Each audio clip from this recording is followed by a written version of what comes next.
Hello, everybody. Thanks for joining us today. I'm Beth Gaddis, editor in chief at Planet DDS, and I'm joined today by Brian Colao, my dear friend, and the director of the Dykema DSO Industry Group.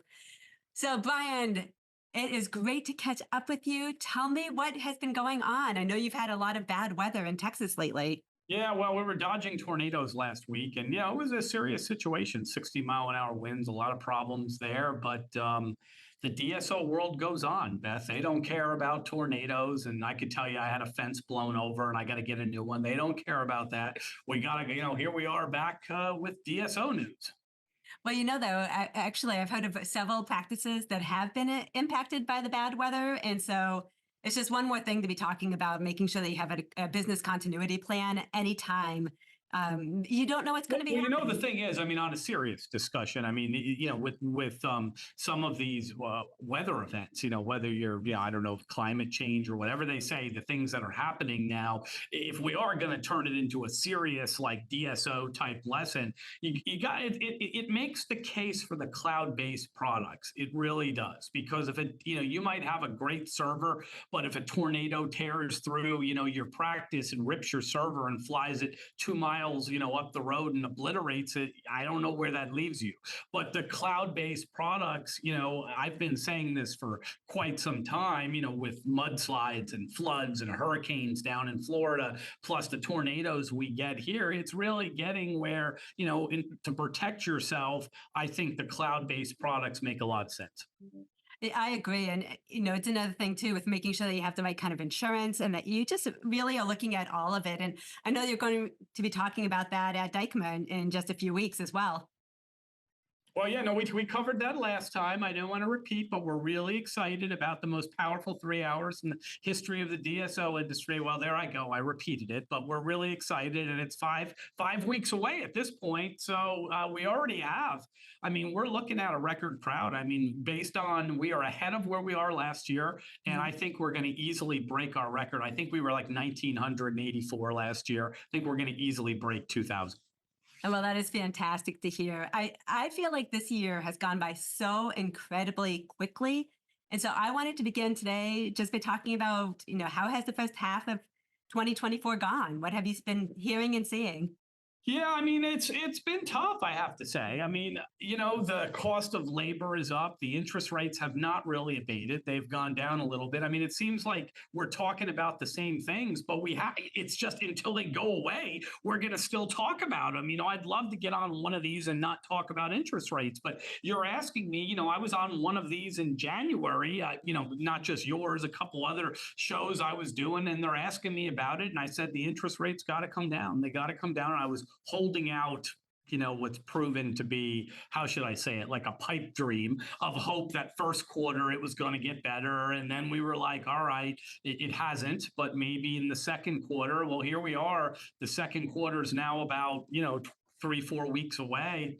No, the interest rates have not really come down, and it's put a damper on things. I think it's encouraged the DSOs to really, really explore same store growth. You and I talk about that a lot on this show, and it's really critical and really important. And let me say this, even if the M&A markets fire back up and everybody's doing all kinds of crazy stuff, you still should focus on same store growth. It's a way to get free money without having to expend a lot of capital. And I think this sort of downtime with these inflated interest rates has forced organizations to start really taking a hard look at same store growth. And I spend a lot of time talking to organizations about same store growth. So, if you ask me, let's say it's almost the mid-year here. The next time you and I get together will be in July. So it'll be past the mid-year. It's been tough. It's been tough, but at the same time, I think organizations have innovated, gotten very creative. A lot of technology companies, Planet DDS has gotten very innovative. I've spent a lot of time with Eric chatting about the things he has on the horizon. And there's a lot of really innovative things that I think have the potential to mitigate, this inflated interest rate environment. Well, and in many ways, it's a little bit like going back to basics. And one thing that I wanted to talk to you about today is have shared with me before what you consider to be like the three keys to having a successful DSO, but we haven't talked about it, you and I, on this show. So you want to kind of take me through that and what the three keys are? Yeah, and this applies in any marketplace. I've been talking about these three keys 10 years, I think the first time, in thinking about it, and you can make this as complicated as you want to make it, but I kind of keep it to these three things, and maybe Beth, there's some subsets under them, but I keep it to these three things. And the first time I ever talked about these three things, I want to say was probably 10, 11, 12 years ago. And they're just as relevant today as they were 11 or 12 years ago. But, the three things, and then we can talk a little bit are, and this is for DSOs in particular, is you got to get along with your affiliated doctors. That's number one, period. Number two, you've got to be able to grow the organization, whether it's M&A, de novo, same store growth. You have to be able to grow the EBITDA of the organization, and you got to follow the regulations. And if you fall down on any one of those three or multiple ones, you're going to struggle as an organization. You're going to do anything from struggle to there are organizations that have, fallen down on 2 out of 3 or 3 out of 3, and they're no longer in business. Let's talk about that first one, getting along with the affiliate doctors. It, I mean, this is common sense. I mean, it amazes me. I mean, the great organizations do this. They just do. And the ones that struggle find a way more often than not to do this. I have seldom seen, if you take a struggling organization and somebody says, take a look at it. I really can't recall one where you're like, the doctors love these guys. These guys are incredible. But even though the doctors love them, they're just struggling. They can't do it. I've really not seen one. The ones that tend to struggle, sometimes the first indication are they're just not getting along with their doctors. And there's different reasons. Some organizations may have regulatory problems, and the quickest way to sour relations with your doctor is to threaten his or her license. You threaten his or her license with a regulatory problem, even if they generally like you, they're not going to like you after that. So that's one.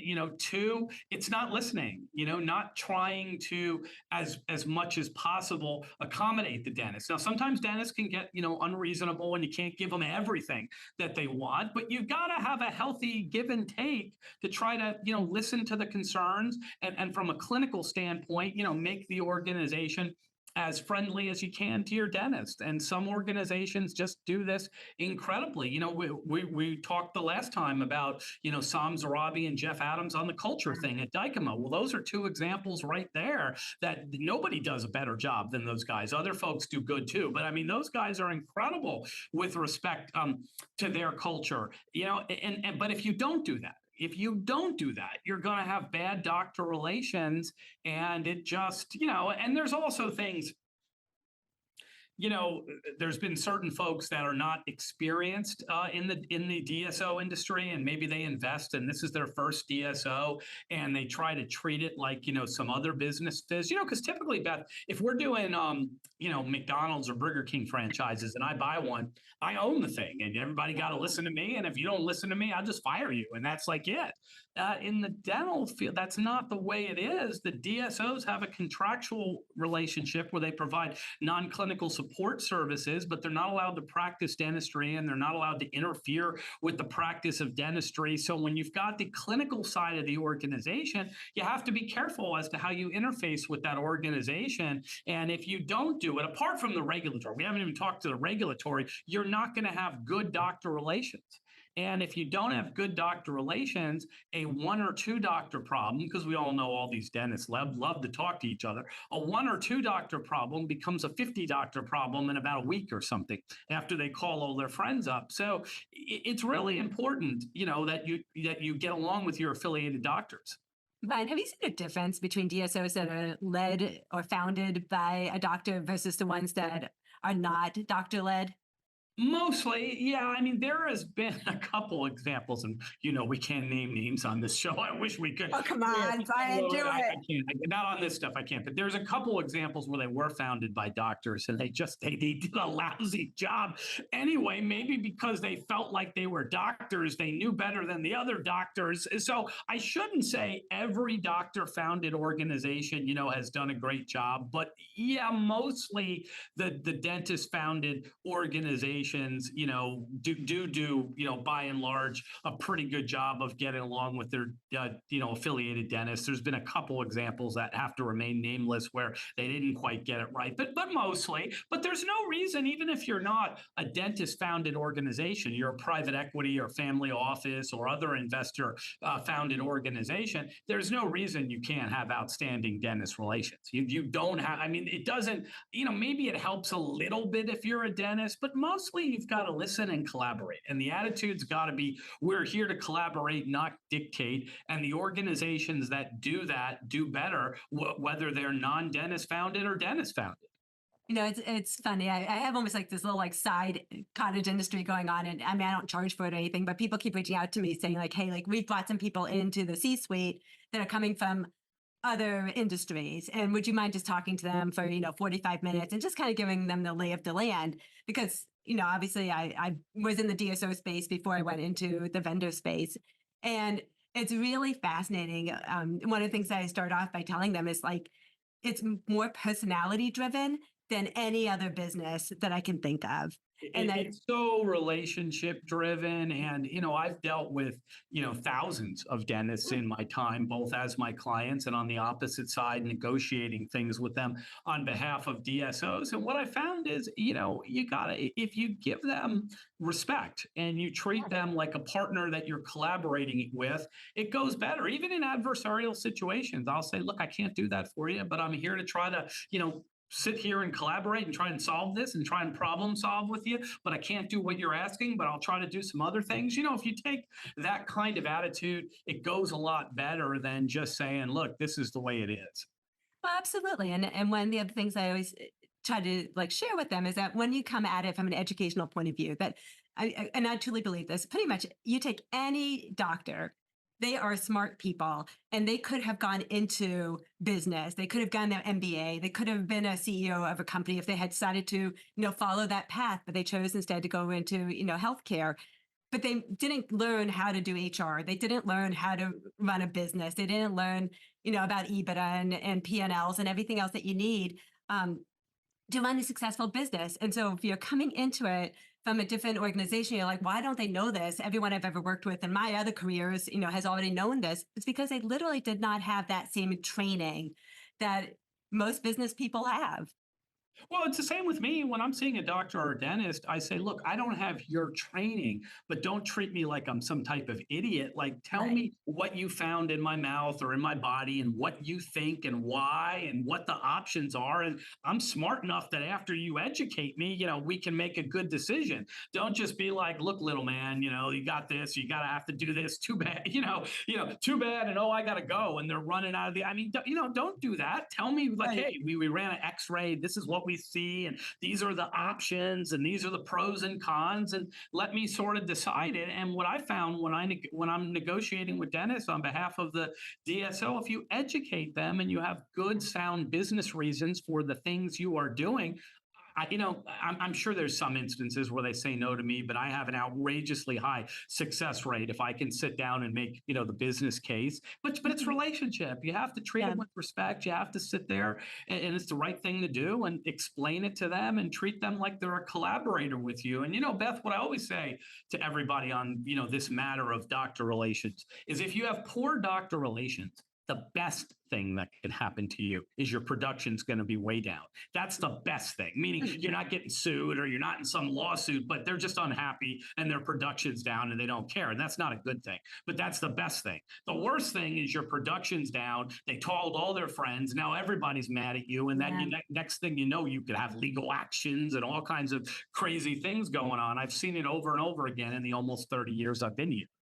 Well, let's talk a little bit about that because one of the things that's happened now is the FDA's ruling came down about non-competes. And how has that changed things, if at all? Kinda, not really. I mean, sort of. Okay. No, what I I mean, I mean is come from you media. said Like the it was FDA's a ruling huge came deal in down. media.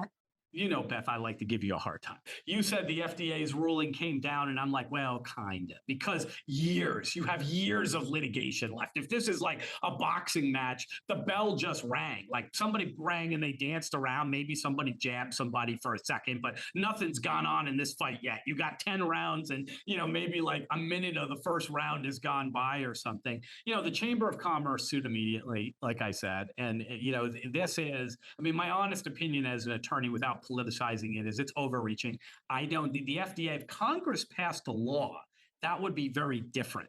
But Congress didn't pass a law. This was just a rulemaking thing that they did. And I've looked at the arguments from the Chamber of Commerce and others, and it's really shaky ground to do this. It's sort of like if you follow the president, if Congress passes a law, you're usually solid. If the president issues an executive order, maybe not. This is kind of like an executive order type thing. And I don't think they have the authority to do it.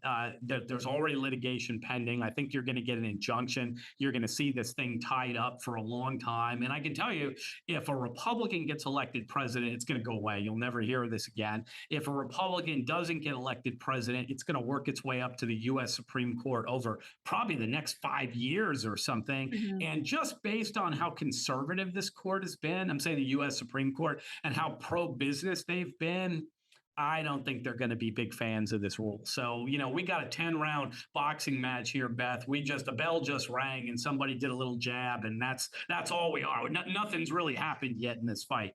Well, I'll pass that along to all of my friends that are like TV anchors because they were really excited about the non-compete, ruling. Yeah, I want to get to, you were down there weren't you with Regis and Kathy Lee back in the day? And Way back in the day, way yeah. back in the day. Yeah, I mean, one of them's dead. We're not really worried about that anymore. Look, it was a big Regis fan. I mean, we're getting a little far afield, but I know you've worked in entertainment. And I know those non-competes are very important there. And it's something else I will say, though, on a serious note, is for the sale of a business, it doesn't apply. And so a good part of the DSO industry where there's a non-compete, like we paid you millions of dollars for your practice, and now we have a non-compete, even that rule says that's okay. I mean, there's no universe where even the FTC says you can take millions of dollars and then just run across the street and open up a competing practice. So for anybody worried, hey, if I sell my business, can I take the money and go across the street? No, you can't. Even this rule says that's absolutely enforceable. California, that for many years doesn't have non-competes, does have non-competes with the sale of a business. It has for a long time. So if you're trying to sell your practice to a DSO, the non-compete is always going to be enforceable. Don't even worry about this. If you're an associate dentist or your entertainment friends or somebody that's going to have a regular employment agreement, that's what we're talking about with this rule. Well, one of the things that you did mention, though, is one of your keys to a successful DSO is following the regulations and making sure you have a good compliance plan. So share a little bit more, about how that really helps the DSO succeed in today's environment. Well, I mean, really every environment. I mean, today's environment too, but this, Okay, well, let's try. I've been preaching this regulatory stuff for, again, 12, 13, 14 years. Ryan, we're trying to make it sound new for the people that are just tuning in. It's Come on not, now. but it's so important, though. I mean, it's one of those things where, we can pretend, hey, late breaking news, follow the rules, but you really need to. And you always needed to. But if you're not, there's still time. There's still time right now to do it. But what you have to do, and this is the example I've given over and over again on this, right? Remember, like the ancient caveman and women. I mean, you weren't there, but you learned about it in school, right? They come out of the cave. Going back even further than Regis and Kathy Lee now. Yeah, we are, but it's the example I use. I'll tie it together real quick. You walk out of a cave and you're like, oh my God, it's raining today. We had no idea. What are we gonna do? Or it's 100 degrees, or it's freezing. We're gonna freeze to death. What are we gonna do? Versus a weather satellite. You got a weather satellite versus the caveman. You're looking at this and you're like, oh, okay, there's a cold front coming. There's a warm front coming. The clouds are coming. There's going to be a tornado or hurricane, going to be an eclipse. It's going to get dark. Imagine that one. When the cavemen came out and it's dark, they're like, oh my God, like what's happening now? We all knew. We bought our glasses. We knew what was going to happen. So when you have a comprehensive plan of compliance, this is what you were looking for to tie it all together. When you have a comprehensive plan of compliance, you're like up there with a weather satellite. You say, here's all the possible issues that could get us in trouble. We have a plan for all of them. Doesn't mean we're going to be perfect. But if something happens, we're like, oh, we knew about that. Okay, that's a HIPAA issue. That's a OSHA issue. That's a labor and employment issue. That's a cybersecurity issue. You don't want to be that person like, what? What's cybersecurity? What's ransomware? Like, what does this mean? What happens now? Like, you don't want to be that person. You want to be the person that's like, oh, it's a ransom attack. Well, okay, let's call the insurance carrier. Let's get them hooked up. We've prepared for this. Let's get our stuff backed up.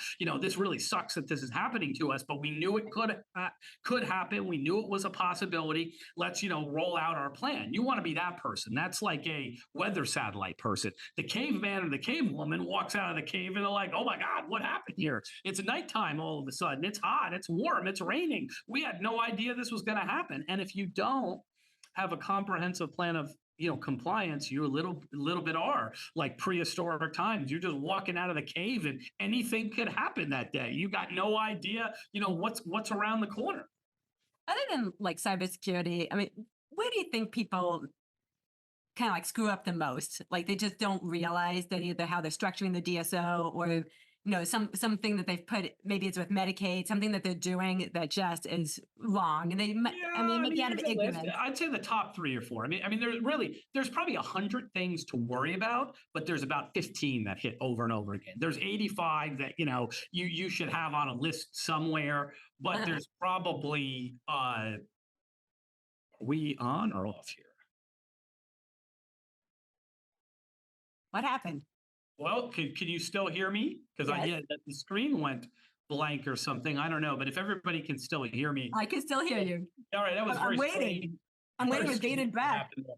There's probably 10 or 15 things that you have to be concerned about, that come up over and over again. And some of them in the DSO context are your agreements and your structure. If your agreements and your structure are not done correctly, you're going to continue to have problems. And I still see it. I've preached this for a decade or more. And I think what's happened is there was a rush in 2021 to get deals closed because everybody thought that the capital gains taxes were going to go up. So they had to get their deals done. And people got a little sloppy with their documentation. You needed a contract and you say, hey, we'll sign that after the closing, or we'll do this, or we need to take this person's name off this practice. We'll do it after the closing. And they just don't. They forget to do it. It doesn't get done. And then you get into a dispute with somebody and the paperwork's not there. My friend Steve Bilt, CEO of Smile Brands, he had a great line one time when I was talking to him. He said, all the profits from any DSO runs through these agreements because it's a contractual relationship. You don't own the practice. And if these agreements are not done correctly, then all the revenue of the DSO is at risk. And Steve Bilt was absolutely correct when he said that. So, the big issue is making sure your structure and agreements are right. Another big issue is, cybersecurity and protection. That's why I touched on that a second ago. Labor and employment's another huge one. Do you have people that are 1099 when they need to be W-2? Do you have employees that are exempt when they need to be hourly? Things like that keep coming up over and over again, and we have to look at, those as well. Excellent. Well, one of the other things that we, have talked about before, like you talked about, was same store growth, but it's really what you like to call, get butts in seats and how you have to grow the organization if you want to be successful. And, I feel like this is one of the easiest ones to tackle, but one of the hardest ones for people to actually, implement the changes that are needed.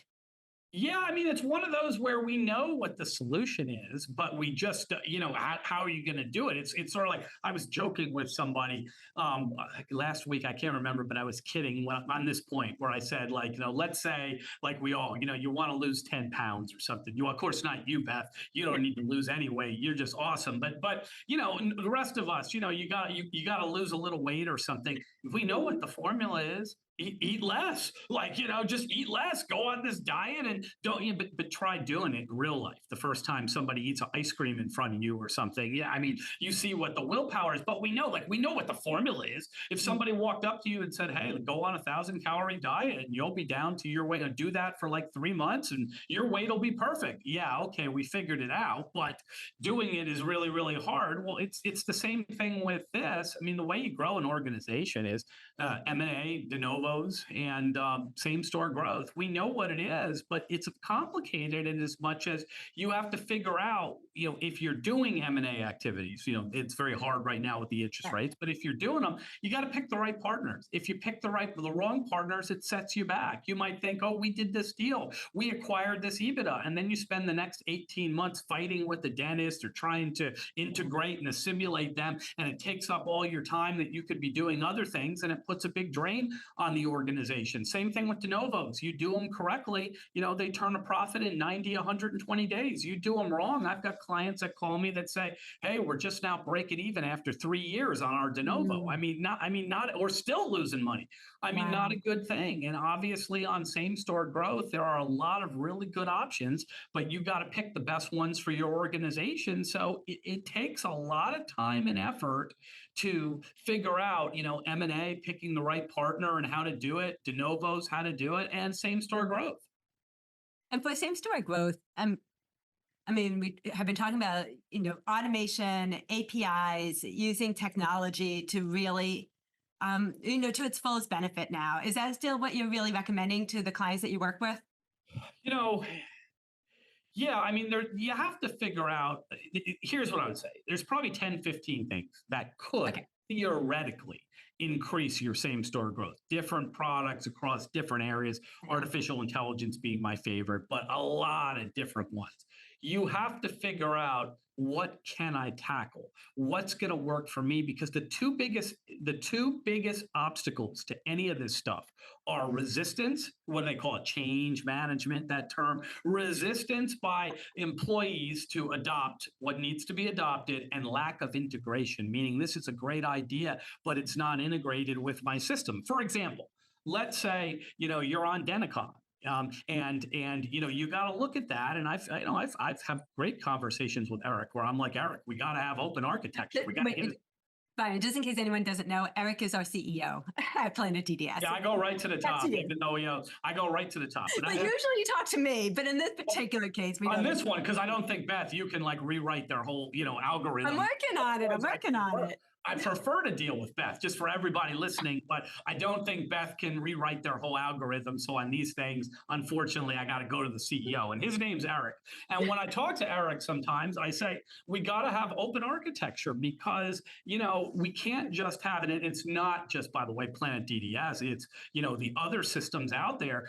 We've got, I guess you guys have Denicon, but, I don't know for a while. I'm not going to mention them on the show. No, don't mention Other them. systems. Don't get me in trouble. Compliance, regulations. But they all have to have, I think, eventually, open architecture, because the biggest obstacle to integration of this sort of stuff is, and I'll mention, of course, Pearl, because I know they've got a nice partnership with Planet DDS. I got to be careful, but I can't get in trouble with that. But Pearl is integrated in Denicon. So if you're using Denicon, it's real easy. You click on Pearl. If you're using one of the others and you want to, but it's not, it creates, obstacles. So maybe the answer is to use Pearl. But nevertheless, putting that aside, And I would just like to say that we're also integrated with Overjet, and there's, others that are go ahead, Beth, coming please. down, just so you know, Brian. I don't want to cut you off. These are important. I'll get nasty phone calls and emails. That's right. That's right. We got to keep it all civil here.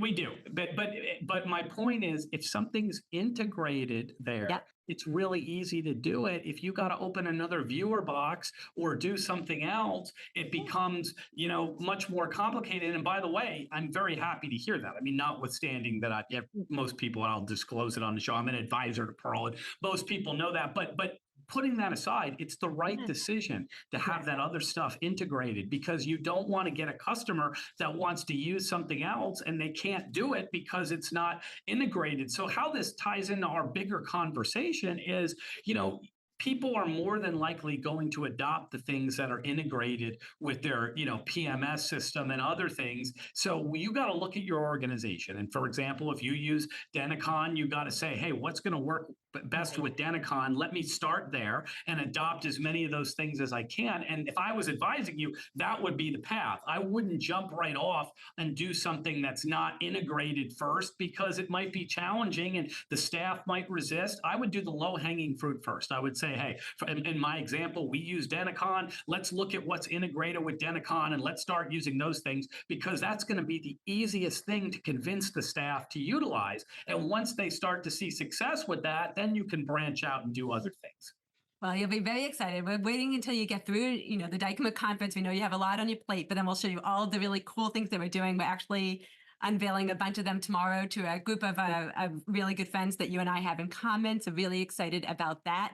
I But heard about that. I heard about that, I know and I I'm was really afraid that you're looking going to give me forward to grief. hearing about that.